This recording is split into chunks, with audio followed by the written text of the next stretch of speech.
Yeah, so I think it's important to get started earlier, right? So that's very important because, in fact, what I would recommend you to do is to basically want to get started right away, finish checkpoints sooner, right? And then even before the deadline to start on the final version, right? So before even the checkpoint deadline.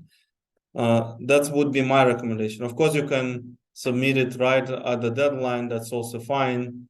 But if you can finish your checkpoint version earlier and then work on the final version, I think that would be a really good idea, right? Because that way, if you are stuck with the final version, because remember, the final version will require you to implement something more complicated than an implicit list.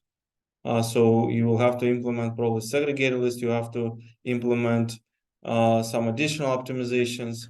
All of this will take a lot of time. And so I think you really need to get started sooner. Okay, so one thing I wanted to mention also is like show you the code, right? So we have this MMC, right? So that you want to implement your functions here, right? So make sure you follow, like, read the entire description, but this is where you want to implement all your stuff, right? So malloc, free, realloc. You will also need to implement a heap checker. Also, let me see.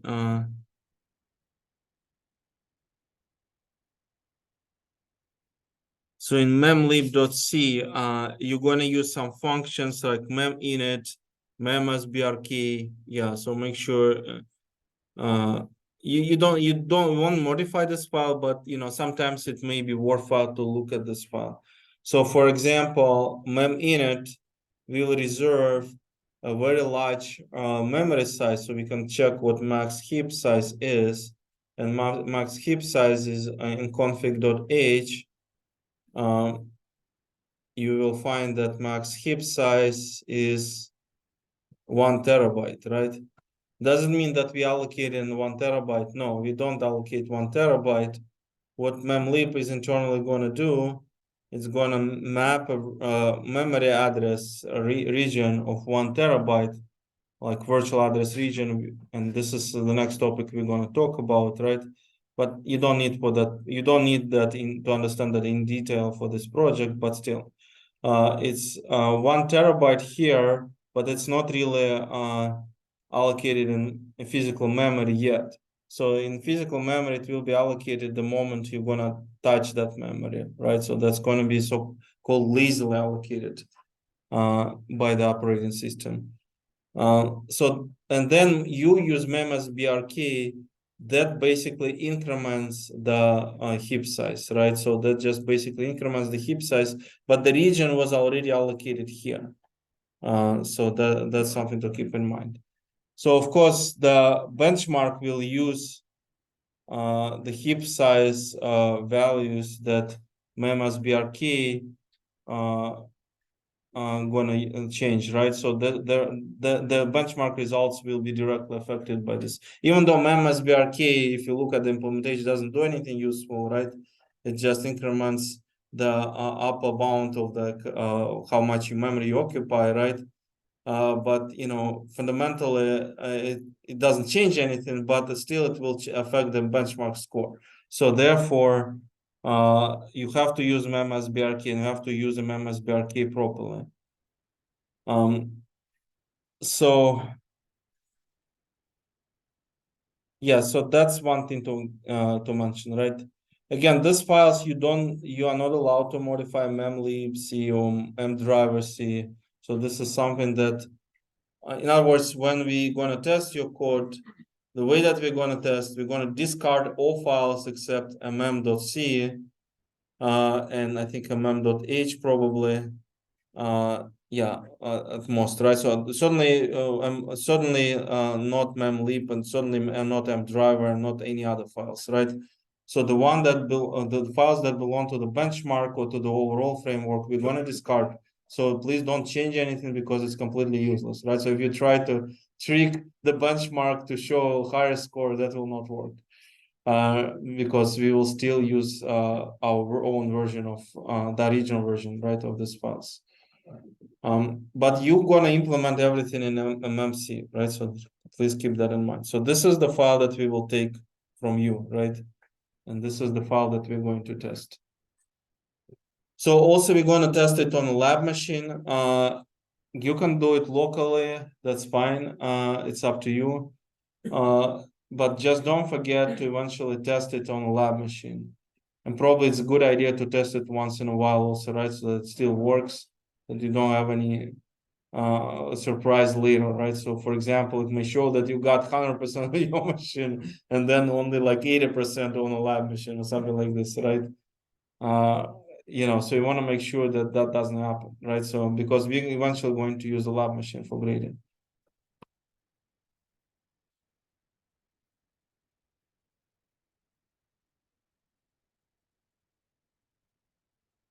So just explore this code and please get started.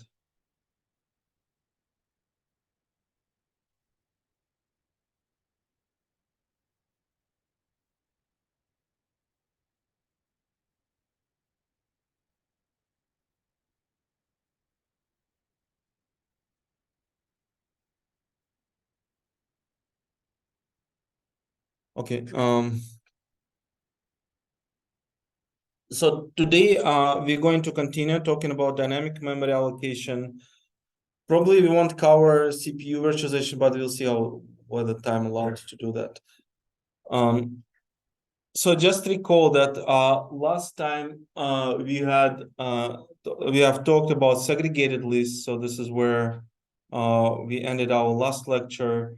We basically said that segregated lists is same thing as an array of explicit lists, right? So basically, we have multiple explicit lists, and for each size class, you have your own explicit list. So typically, you would want to have a lot of lists for smaller size. Maybe for larger size, you want to have just a very few classes, right? And in fact, power of 2 should work very well in this case. So because when you use power of 2, you already have more smaller size classes and maybe less larger class sizes.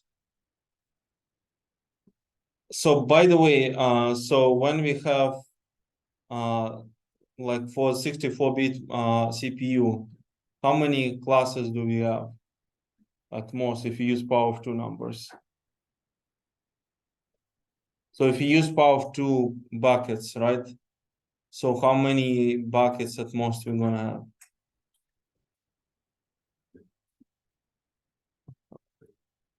Why is it 6?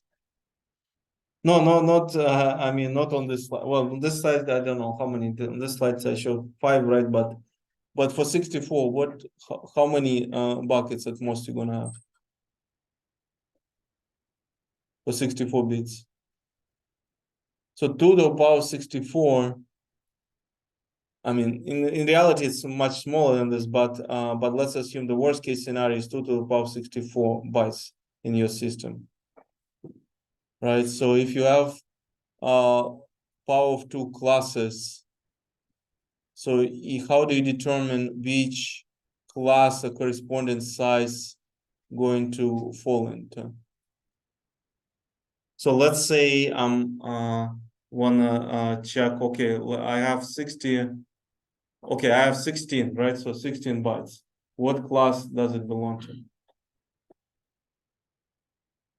Or 32, or maybe 17. So I will take log2 if I use power of 2 classes. So log2 of 16 is going to be 4, right?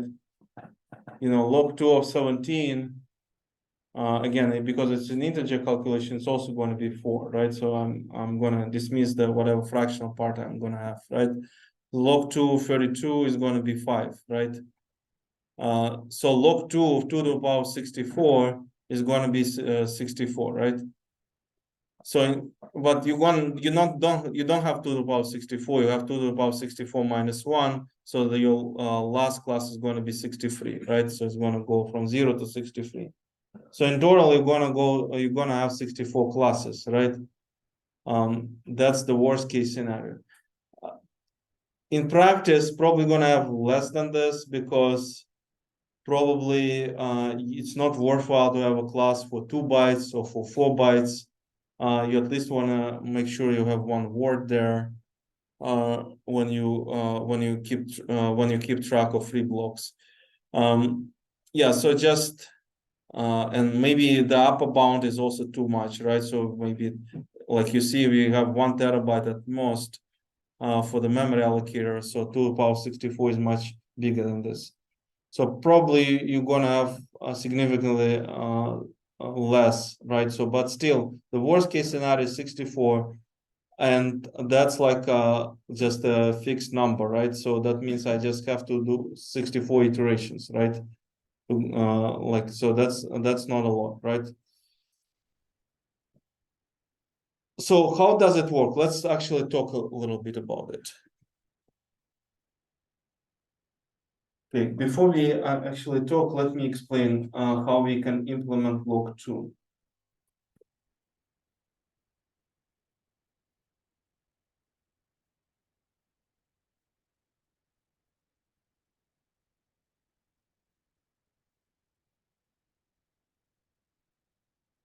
So I'm also going to mention that probably later in some slide, I'll probably going to remind maybe a couple of lectures later, but in case if some of you want to implement segregated list right away, so you probably won't do right away. You're still probably going to get started with an explicit list and then generalize it to a segregated list. But in case if somebody is like some of you are really fast and already want to implement segregated list, you may wonder how do you map size to a class, right? So let's say you have a size. How do I determine which class it is? So we said that if you use power of 2 size of classes, we can use log2. Right, so we can do log2. Let's say 2 to the power 64 minus 1 is 63, right? Log2 of 16, so let's say 16, right, is 4, right? Log2 of 17 is also going to be 4, right? And so on. Log2 of 32 is 5. So this is how you can determine which class it is, right? So you just calculate log. So even if the size is as big as this, you still have a relatively small number, right? So this is why it works well. And for smaller classes, you have more, for smaller sizes, you have more classes, right? For larger sizes, you have less classes. So this is how log works. So how do we implement log2? Well, you probably don't want to use the function that is, I mean, the C library has log2 function, but this uses floating point numbers. You probably don't want to use that one. You want to use integer log2. How do you implement integer log2? Well, one possibility is just have a loop. You just divide by 2, right, in a loop, and just calculate like number of iterations, right? That's going to be at most 64 iterations again, right? So that's not a lot, but that's not great, right? Because it still takes some time to run this loop. So another possibility is to use a special instruction. So let me just give you size t, log2 integer size t size. Again, I'm going to mention that later in a slide, but just in case if someone wants to already implement, I want to mention that, right? So you're going to have a very simple function. Just before I write this code, let me introduce the counting leading zero instruction, right? So counting leading zero instruction is a basically this, right? So let's say you have 1 here, then you have 0, 0. Let's say all of them are zeros, right? And let's say it's a 32-bit number. So that means in hexadecimal it's 80000000, right? That's what this number is in hexadecimal. So when you do leading zeros, that's basically going to go and find how many leading zeros here.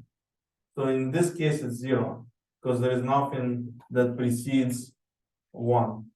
So it's 0. Still z equals to 0, right?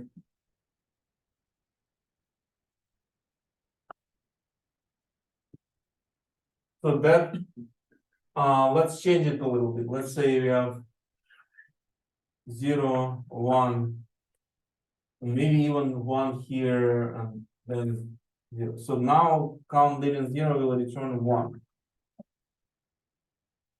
So it will find that there is 1 0 in front. So it turns out that you can use count leading 0 instruction to find log 2. So it's basically just the opposite of this. So what is the log 2 of this number? This is 31, right? This is 2 to the power, this is the same as 2 to the power 31. This hexadecimal number or this binary number is the same as 2 to the power 31. So it's 0 when it's 31.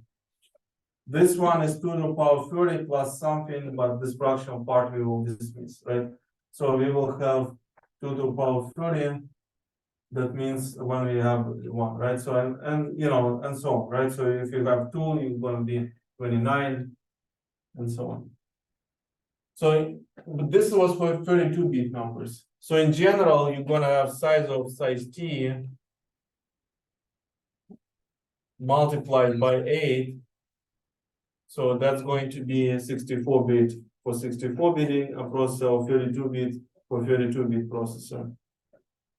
Then you're going to subtract 1, so it's 31 or 63. And then you're going to subtract built-in, there's underscore built-in count leading 0. Also use the long version, right? Because it's a size t, it's not an integer. So let's use the long version. Count leading 0 long size. So this is going to return this value, right? 0. This is 31 minus 0 is 31, right? 31 minus 1, 30. So does it make sense? So leading zeros is basically counting zeros in front. Log 2 is basically the opposite of this, right? So you just have to subtract number of bits minus this, right?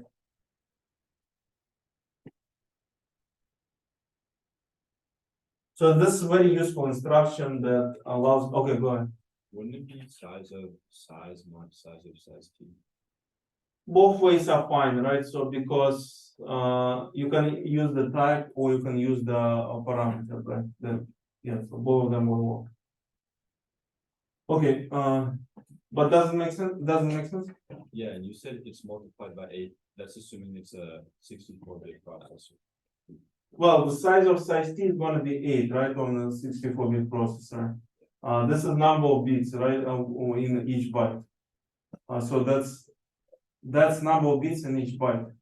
So that's going to be the same for 32-bit processor, 64-bit processor. I mean, unless you're using some non-standard processor for which a byte is not 8-bit, which probably no modern computer has, right? So then it should be 8, right?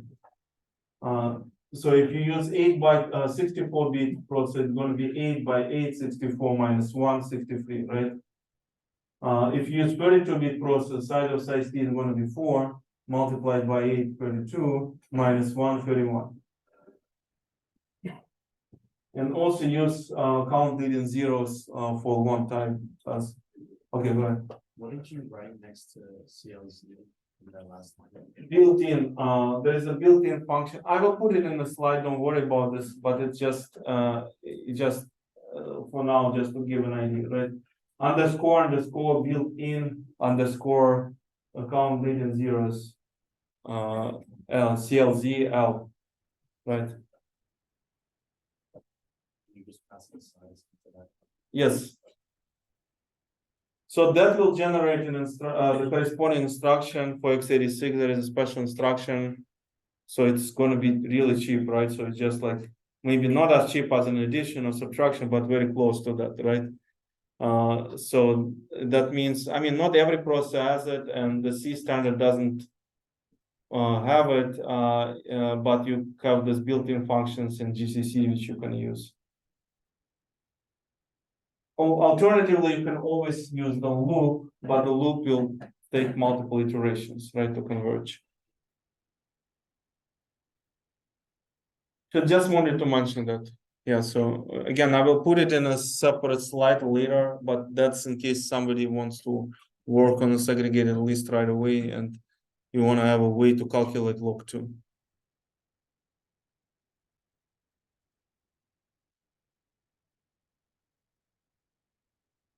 So now you're given an array of free lists, each list for some size class, right? So to allocate a block of size n, you're gonna search appropriate free list. So how do I determine what appropriate list is? Well, if I have power of 2 classes, then I just do log 2 of the size that I'm using, right? Maybe log 2 with some adjustments if you're not starting, like if you're skipping some lower classes, maybe you need some small adjustment. But this is the function that translates size to a class, and it's basically gonna give me a specific slot that I need to go to, right? So for given size, I will get this the corresponding slot. So I'm going to start with that slot. Maybe while I'm scanning the slot, I realize, okay, I found this block, right? Then I just split, the remaining piece will be placed again into a free list. What free list I'm going to place? Again, I'm going to calculate the class for the remaining piece. So I know the size of the remaining piece. I know what the class is. I can insert to the corresponding list. But sometimes you won't be able to find a block. Maybe your list is empty. Or maybe maybe I was scanning for 2 to the power 64 or 2 to the power 63 plus 2, but I only have 2 to the power 63 in that class, right? So maybe, I mean, this is like really extreme case, but you will not have that size, you will not have size that large, but still 2 to the power 63 plus 2, but I'm scanning in the last class, which only have 2 to the power 63. No, I cannot really allocate memory at that point, and I just that's still smaller than what I'm requesting, right? So I have to go to the next case. In this case, 63 is the last class that I have. But anyway, yeah, so this is something to keep in mind, right? So if it's not found in the list, I'm going to go to the next list. So if it's not found in the next list, then I'm going to go to next until I run out of all lists, right? At most, I'm going to have 64 lists. So that's not going to take too much time. At some point, I will find it. But if it turns out that all the remaining lists are empty, so I cannot really satisfy this request, then I have to expand the memory heap size at that point. So that means I no longer have sufficient space to accommodate this block. So I'm expanding the heap size, then I'm allocating memory. And if I have some remaining piece, I'm going to insert it to the corresponding class. But that's what the overall procedure is. So it's very similar to explicit list. In explicit list, we would go from the beginning to the end. If you don't find anything, we expand the heap. Here, we're going to go to our class. We'll try to scan. If you don't find anything, maybe this class is completely empty. Just can happen, right? So this class is completely empty list, right? Maybe a larger class is non-empty, but my particular class is already empty. So I can go to the next list, and so on until I go to the very end. And at that point, once I reach the end, I'm gonna say, okay, now let's allocate more memory.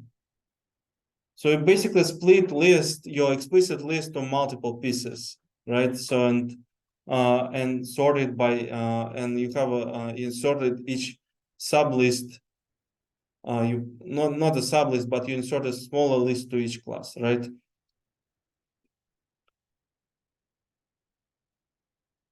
So when you call less, just be careful when you call less, because remember that you have to place it to appropriately. So after when you call less, remember the first step is to remove it from the current list, from the current explicit list. So how can I know what list? Like, I mean, sometimes it's easier to determine, like, I mean, I don't really need to care about like what list I am, because I just need to update my predecessor and successor. But there is also a corner case.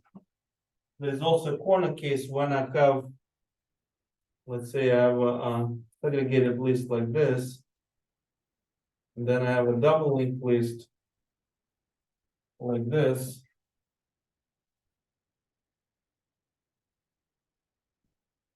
So then I have a double link like this. I mean, if I'm deleting this one, that's fine. I just need to update my immediate neighbors, right? So predecessor and successor will be updated, and that's okay, right? But if I'm removing this guy, how do I know? I need to update this pointer. I mean, I definitely need to update my successor, the previous link. That's still fine, right? But I need to update predecessor, and there is no predecessor here. But because it basically points to it's the very first element in the list. And the same kind of case at the very end, when there is no successor, but there is a predecessor, right? But how do I update this pointer? How do I know which list I am in, right? So what list I'm in? So let's say you want to call less with some block, and you want to delete this block. I mean, if I deleted this block or this block, it doesn't matter which list I'm using the same data structure. I go to predecessor, update it, go to successor and update. But how do I update this or this pointer? Is there any idea? How do I update the first pointer? I mean, for one explicit list, it's fine, right? If I know that predecessor points to null, previous is null, that means I'm the very first element in this explicit list, and therefore I have to update the first pointer. So now here, previous is null, because previous is null here, previous is null here. How do I know which list I need to update?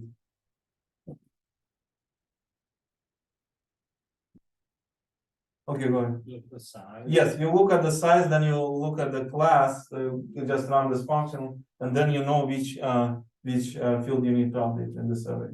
So it's still very easy, right? So it's just like this explicit list. Just remember that you can always get your class from the size. And therefore you can always calculate this mapping. And you have size because you keep size in the header, right? Okay, go ahead. So if someone says if like the seg list is just like multiple explicit lists. Yes, yeah. So what is the advantages of segregated list allocators? Well, it turns out that it has higher throughput typically, right? So it's like log time for power of 2 size classes. What is also important is, I mean, remember that every list is much shorter than the entire explicit list. So this benefits your performance, right? Because you don't need to scan a very long list. So it's already kind of partially sorted, so to say, right? So you really know where to look at least the starting point. it's also better in terms of memory utilization, because basically, even if you just use first fit, that means the first block that satisfies your search request, it's already approximates best fit. Yeah, maybe it's not exactly best fit, but it approximates the best fit, because we are not gonna be starting with a larger class. We are starting with this class that corresponds to our request, and only scan the list that belongs to this class, and only after this go to the next class. So in other words, we can be off by a little bit, but not too much, right? So we're going to be off by whatever sizes we support in each class. Therefore, the extreme case, you can have best fit if you have each class for each size, right? So, but that would be really an extreme case, right? So here you have a range of sizes belonging to one class.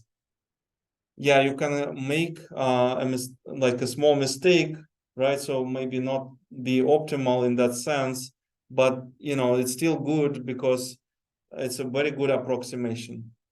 Like if we are talking about let's say class that we have 16, 17, 18 bytes, 19 bytes, 20 bytes, and up to 31 bytes, right? So we have 16 to 31 bytes class, and then at the very least, if you need to allocate, let's say 18 bytes, we're probably going to find it there. Maybe we will allocate not the best block for that one, but still pretty close. At least we are not going to take 4 gigabyte block and and then just take a small piece of it from it, right? So that's certainly much better. So it tries to kind of it kind of allows you to have good throughput as well as good memory utilization. So I think that's the key takeaway from here. So this is why you probably want to implement something like a segregated list eventually in your project, because you need both good throughput and good memory utilization. If you use best fit, maybe you'll get good memory utilization, but you'll get bad throughput. If you use first fit, maybe you'll get good throughput, or still probably not the best throughput, because it doesn't necessarily mean that you're going to get the best throughput just because you finish the search after first match, right? So it still doesn't mean anything. But still, maybe throughput will be okay, but memory utilization not going to be okay. So I think segregated list will help you at least to make the first step towards getting a higher score, right, in the benchmark. And in general, this is something that you want to do in real life. Like if you wanna implement your own malloc, that's probably some approach like this you want to use. So another thing to keep in mind, that even with segregated list, perhaps you will not get the highest performance. Maybe you'll get 90%, 95% at most, but still not 100%. So the reason for that is because, remember, we also have internal fragmentation. We have the scatter, footers, and we have some overhead for that. So there is a trick which you can use to reduce, to eliminate footers in some cases. And I will talk about that later, how you can use that trick. But basically, you will have to extend your segregated list version with some additional optimization later on. So at least right now, don't worry about this. So I'm just telling you that right away, so you won't get 100% even if you implement segregated list. But I will give you a hint how to get 100% later. Okay, so any questions so far?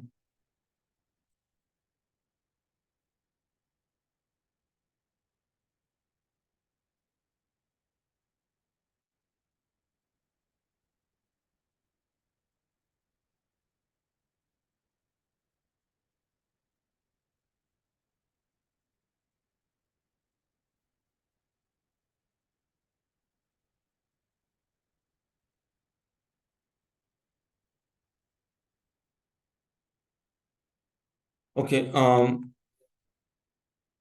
so by the way, so just again, when you coalesce blocks, remember that there are multiple steps. Don't forget that you have to, when you call less, whether it's explicit list or segregated list, you also have to delete it from the list, right? So you also have to delete the neighboring block from its own free list, because the neighboring block is, if it's marked as free, that means it's in some free list.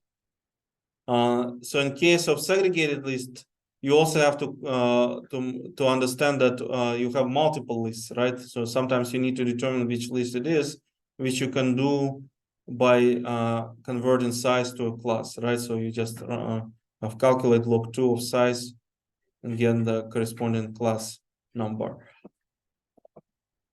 So please be careful when you program, because sometimes there are some bugs, like you call less, but you forget to remove it from a free list.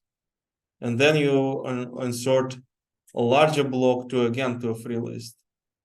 That's going to create a lot of mess, right? So that's basically going to cause some memory corruption. And the worst part of that, it may not be something that you will detect right away.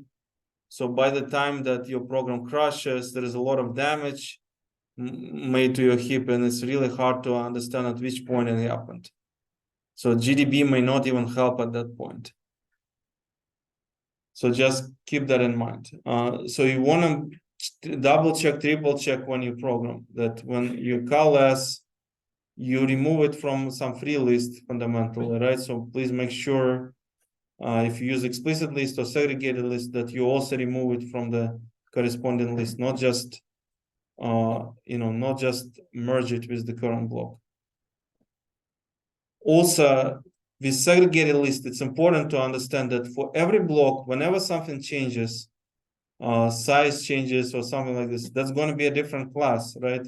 So if you remove it from one class, or merge this block with something else, you will very likely insert it to a different class. So you have to recalculate this class again, right? So you have to convert size to class.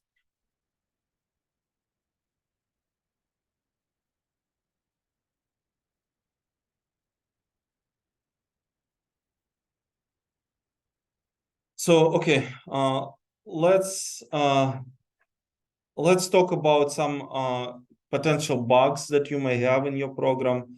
So there is a lot of memory related bugs, either in user programs or that just you write, or just even in, not necessarily in this project, but also specifically applicable to this project, because we are dealing with memory, we are dealing with pointers. So it's really important to be very careful when you, for example, dereference pointers, right? You don't want to dereference a bad pointer. So how can you get a bad pointer potentially? Any ideas? Like in our project, how can we get a bad pointer? Okay. When we don't update after deleting. Yeah, that's possibility. Yeah, that's one possibility. Another possibility would be we made some mistake in the point arithmetic. For example, we forgot that we use some type for memory block, maybe size t for the size, right? And then we added size, and now we get incorrect address as the result, because we didn't do the proper casting to char star or void star to add the size, because maybe size is in bytes, but the original pointer is something else, right? So some other type. So be sure to do the proper casting, right? So you have to cast it to the right type. If you add bytes, then make sure you cast your pointer to void star or to char star. So it's no longer size t star, no longer your struct name star, whatever, right? So make sure you always cast it to the right type. Like the same, like for footer, for header, you have to be careful, right? So remember that the footer, where the footer is, right? So you have to go to the very end, not where the footer starts, but to the right after the footer, where effectively the next block starts, and then subtract size, This is how you're gonna reach your header of the current block. So otherwise it's can be really easy to make a mistake, right? So you will dereference a bad pointer, do some incorrect operation, and that's going to create a lot of mess. So reading uninitialized memory, well, that's also possible, right? So that also can happen because of some point arithmetic issues. But sometimes you just you just assume that memory is initialized to 0, but it's not.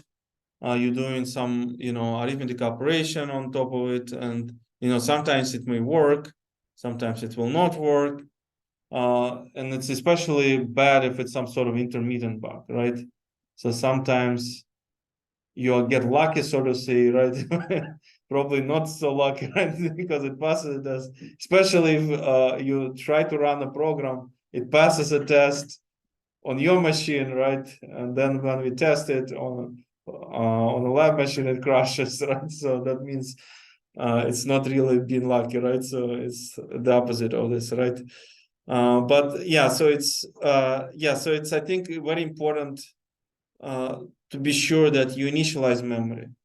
So never assume that anything is initialized to 0. If you do malloc, right? So like I mean, of course you implement your own malloc, but let's say in a program, just allocated memory from malloc. That memory is completely uninitialized, right? So you have to do memset or initialize it with zeros in a loop. So something like that. Overriding memory, that's another issue. I mean, in our particular project, there might be multiple ways that can happen. For example, your payload mistakenly overlaps with some other block, you override in header. So now the header size contains completely some complete garbage. Maybe it was previously marked as allocated block, now it's marked as free block. And on top of the size contains some insanely large value. So that can cause a lot of problems, as you understand, right? So therefore, it's really important to be sure that you are not overriding memory. You are really accessing the memory that you're only allowed to access.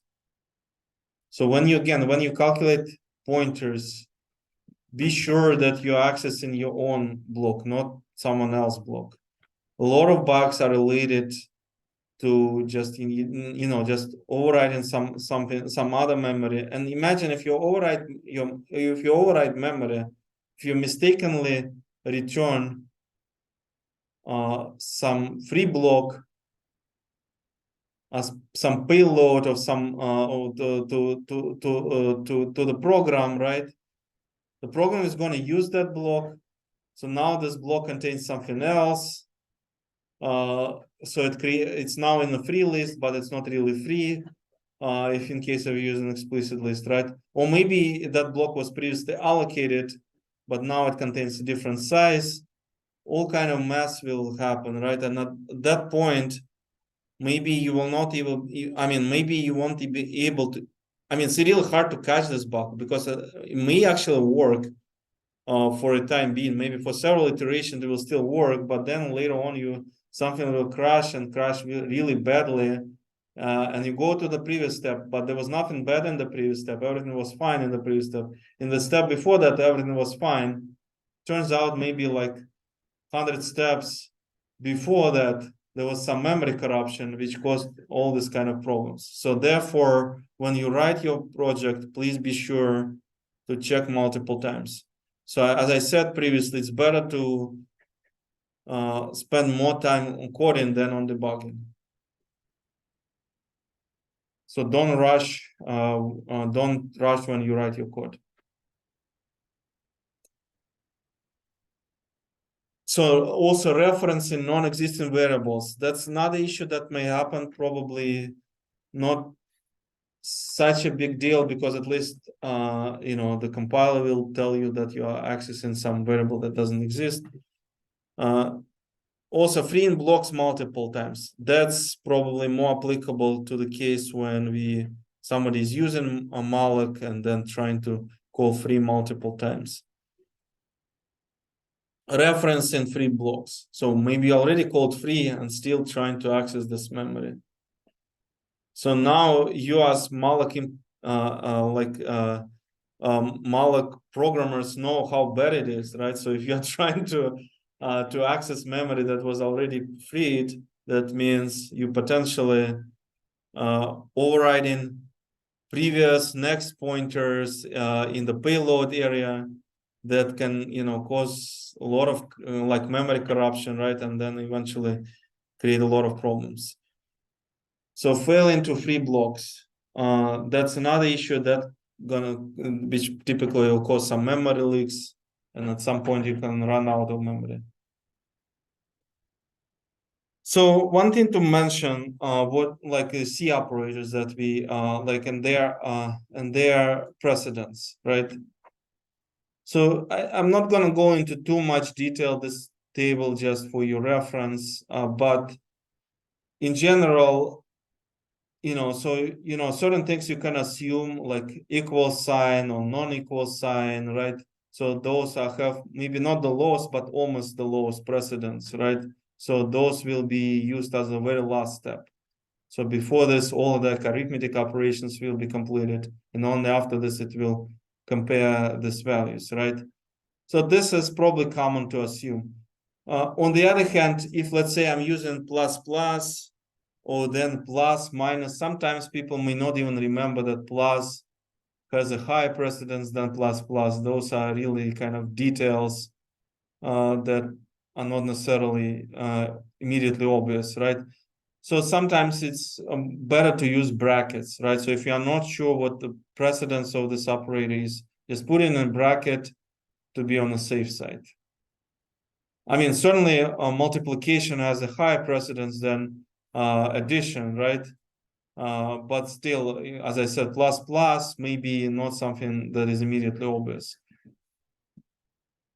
Or maybe shifting operation, it's not obvious that maybe for some people that it has a higher precedence than plus, right? Shifting is higher precedence than addition, right? Again, maybe it's worthwhile to put it in brackets so that you don't have any ambiguity. Because even if you are technically correct, you also want to, whenever you write your code, you want to write the code something that most people will understand. Yeah, so again, you can see that, well, I said plus plus has the opposite, right? Plus plus has the higher precedence, like plus has a lower precedence, right? So I'm sorry. And multiplication, and of course, has a higher precedence than plus. So brackets has the highest precedence, right? So this is why I said put something in brackets if you're unsure, right?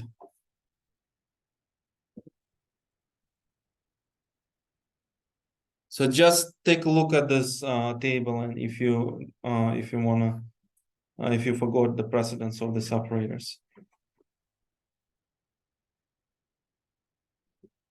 Again, size of is also pretty high precedence. So yeah, it's all typically safe to use size of without any brackets, but but just make sure you know what you are doing.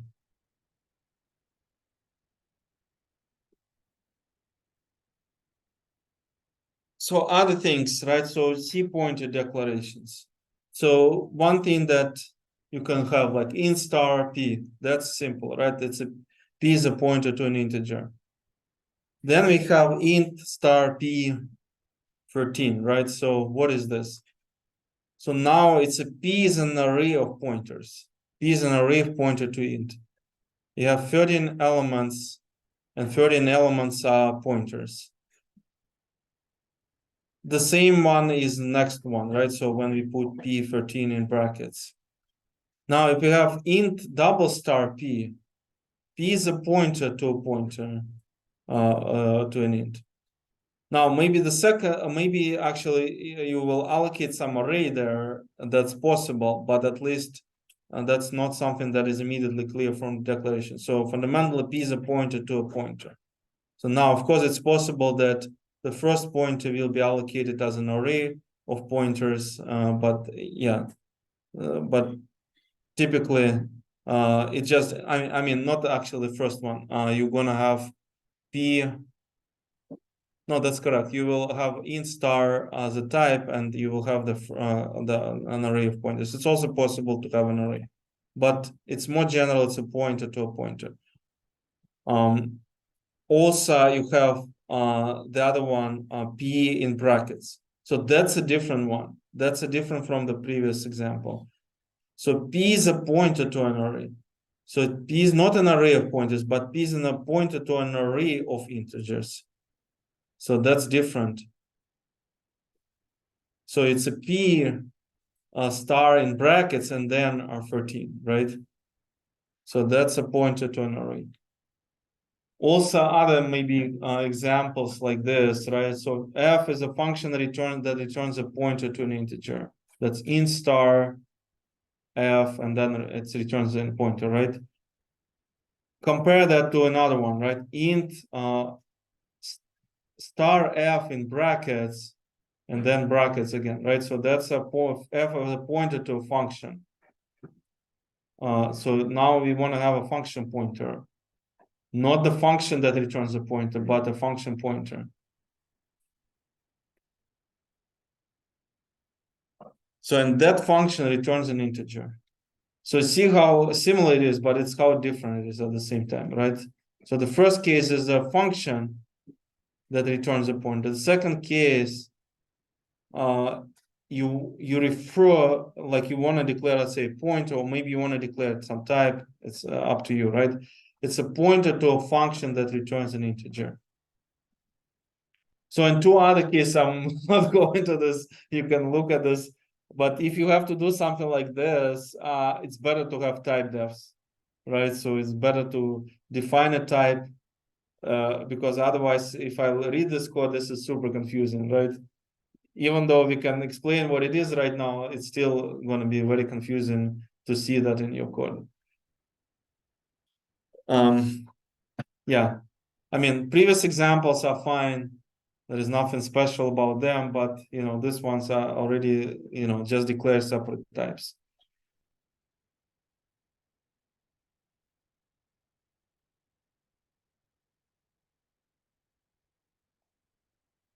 So any questions about this one?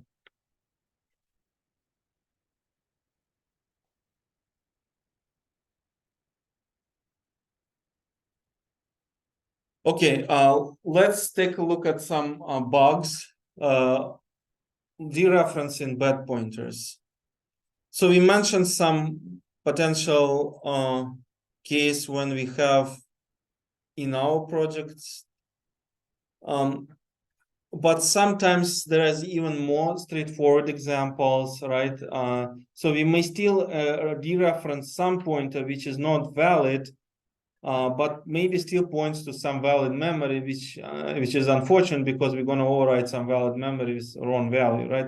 But sometimes pointers can be pointed to completely unknown location, complete garbage value, right? So what is the example of that?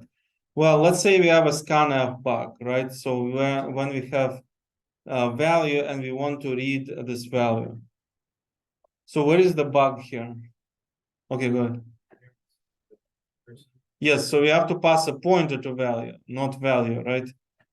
Because if you pass value, I mean, value may be like contains some garbage, or maybe zero, doesn't matter, right? So I cannot even assume that it contains zero because it's not even initialized.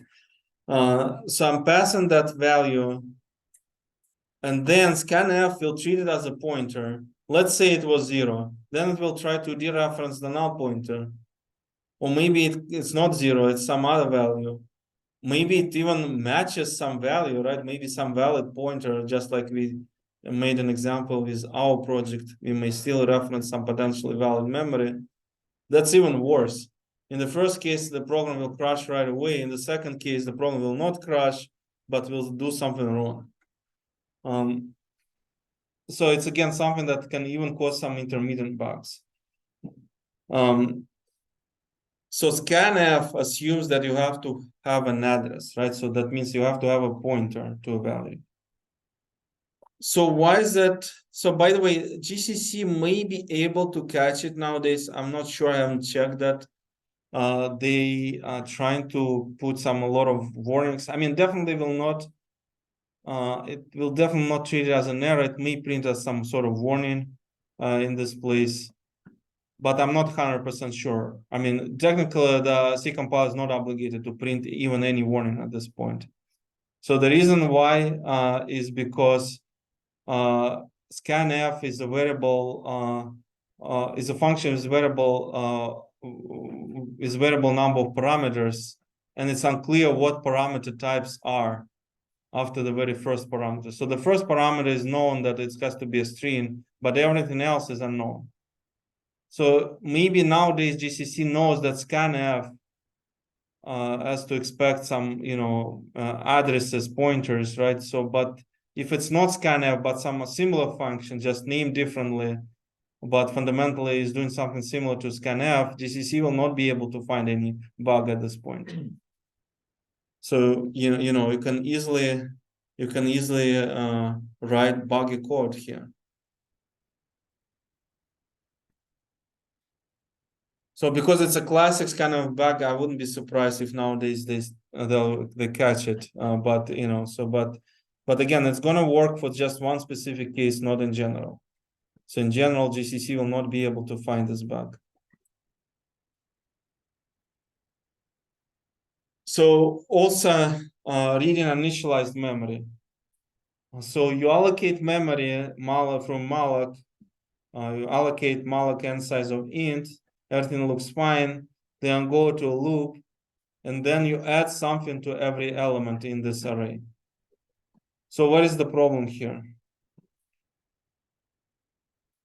Okay, go ahead. You assumed y was both zeros and you said plus equal. Yes. So I kind of assumed that y was initialized to 0, but malloc is not guaranteed to return anything initialized to 0. It's an initialized memory. In fact, most of the time, I mean, remember that we have kept pointers in the payload area, so it's not uncommon to expect non-zero value there, right? So like, I mean, it's more likely to be non-zero there. So therefore, we will have a bug. And again, the worst part of it, because sometimes you will have zeros there. Maybe it's a clean memory that was not used before, you just allocated it from the OS. And it will work.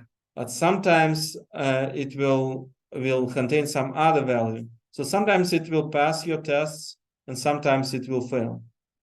So I think this is the worst kind of bugs. So at least the bug that something always fails no matter how many times you try it, that's, I think, not a bad bug, because that's something you can at least try to investigate, right? So something that happens 1 in a million times, that's much worse, because you cannot easily reproduce it. Okay, so this is another example. So make sure you initialize all memory that in your projects, not just project 1 in general, right? So also for project 2, we will have similar things when people forget to initialize everything. So sometimes that can cause a lot of issues.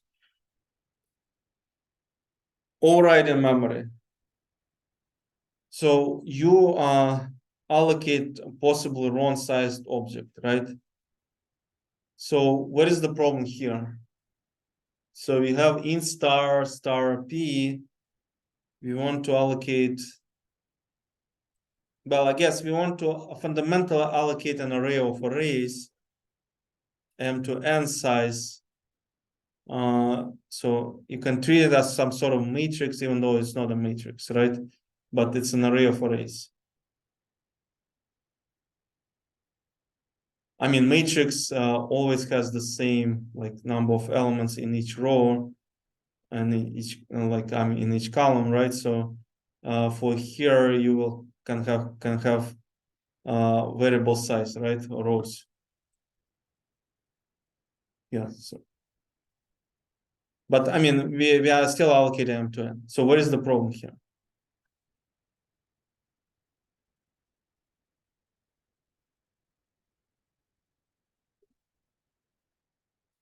Well, m and n is fine, right? So that's just the size, right? So we multiply by size of int, m multiplied by size of int.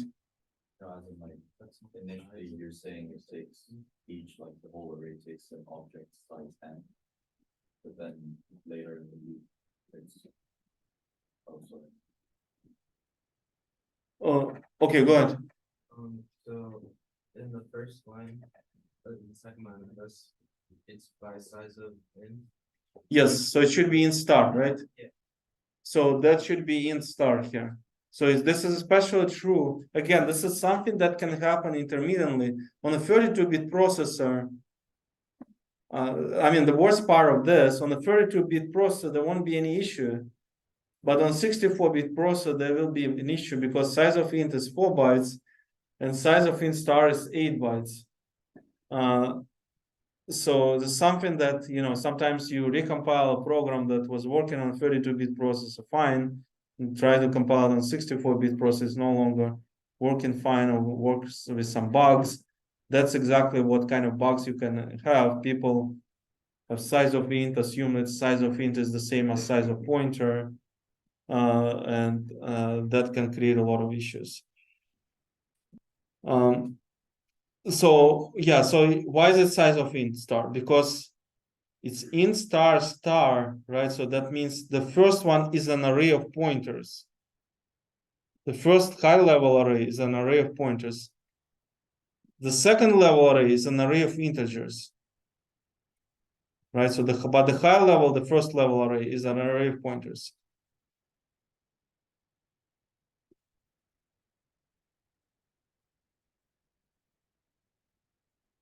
So you can also have O by 1 error. So let's say you iterated from 0 to n, including n. So it's supposed to be from 0 to n, right? But maybe if we made a small mistake, we have less or equals to n instead of less than n. So now it's off by 1. So now we assume that the array has n plus 1 elements, the high level array, right? So like the first level array has n plus 1 rather than n elements.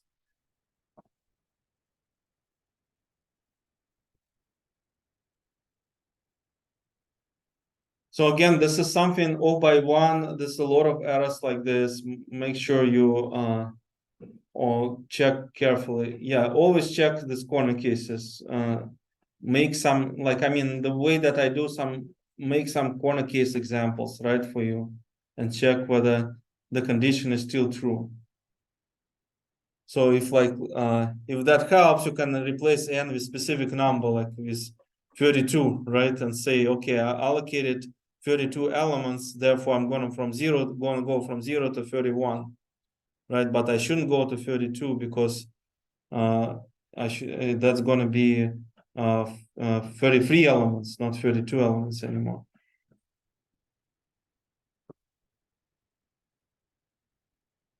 Also, overriding memory. So you're not checking the maximum string size. So that is actually very bad because not only it can cause some bugs, it can cause some security vulnerabilities. A lot of issues like this, you can find some legacy code.